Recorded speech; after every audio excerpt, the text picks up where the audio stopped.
क्या आप जानते हैं कुंभ का वास्तविक इतिहास क्या है? क्यों यह एक ही तिथि पर एक ही स्थान पर आयोजित किया जाता है?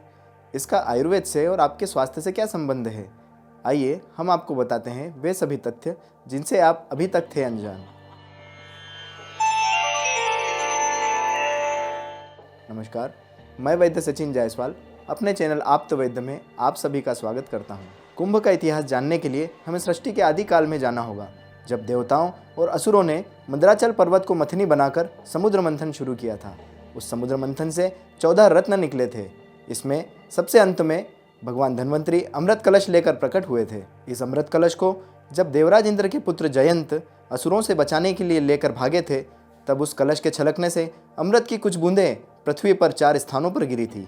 ये 4 स्थान हैं प्रयागराज, उज्जैन, नासिक और हरिद्वार। इन चारों नगरों में अमृत की बूंदें गिरते समय विशिष्ट ग्रहों और नक्षत्रों की जो स्थिति उस समय थी, वैसी ही स्थिति जब हर बार बनती है तभी उस स्थान पर कुंभ आयोजित होता है, और यह हर 12 खगोलीय वर्षों में एक बार होता है।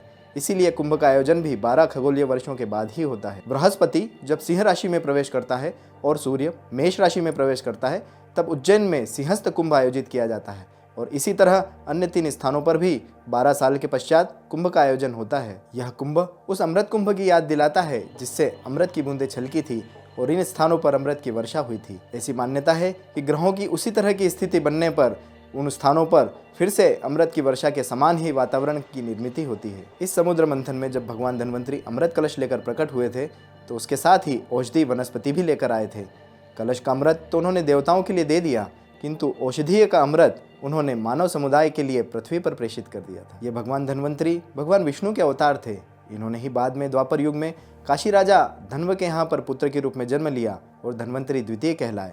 तब इन्होंने भरद्वाज ऋषि से आयुर्वेद की विद्या ग्रहण की और उसे पृथ्वी पर सभी वैद्यों तक पहुंचाया था। इन्हीं धन्वंतरी जी के वंशज के रूप में आचार्य सुश्रुत ने जन्म लिया था, जो विश्व के पहले सर्जन थे, जिन्हें आज भी फादर ऑफ मॉडर्न सर्जरी कहा जाता है। यह सब आपको बताने का तात्पर्य यह है कि भगवान धन्वंतरी जो अमृत लेकर आए थे, वो आज भी हमारे सामने आयुर्वेद के रूप में मौजूद है, किंतु अधिकांश मानव समुदाय आज भी उससे लाभान्वित नहीं हो रहा है। वह आयुर्वेद जो स्वयं भगवान ब्रह्मा के मुख से अवतरित है, जिसका स्वयं इंद्र ने भरद्वाज ऋषि को उपदेश किया था और उनसे धन्वंतरी जी ने यह पूरे विश्व में फैलाया था, जिस आयुर्वेद ने पिछले 5000 वर्षों से आज तक मानव समाज को उत्तम स्वास्थ्य और दीर्घायु प्रदान किए हैं, और जो आज भी मानव समाज को और अधिक उत्कृष्ट, उसके स्वास्थ्य को और अधिक उत्तम बना सकता है, उसके होते हुए भी हम अज्ञानता के कारण उसके पूरे लाभों से वंचित हैं और रोगों से घिरे हुए हैं, अपनी आयु को क्षीण करते जा रहे हैं। वह आयुर्वेद जिसका सैकड़ों वर्षों तक अनेकों ऋषियों ने लाखों करोड़ों रोगियों पर प्रयोग करके सत्यापन किया, और जिसके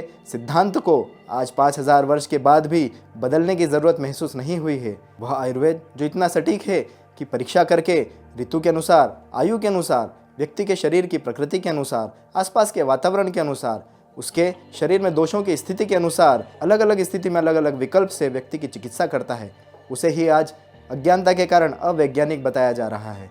यह वास्तव में मानव समझ का दुर्भाग्य ही है। इसलिए मेरा आप सभी से अनुरोध है कि आप सभी जागृत हों, आयुर्वेद की शक्ति को पहचानें, उसे प्रथम चिकित्सा के रूप में अपनाएं और आसपास के लोगों को भी इसके लिए प्रेरित करें, ताकि मानव समुदाय फिर से उसी तरह उत्तम स्वास्थ्य और दीर्घायु को प्राप्त करे। बस यही कामना है। नमस्कार।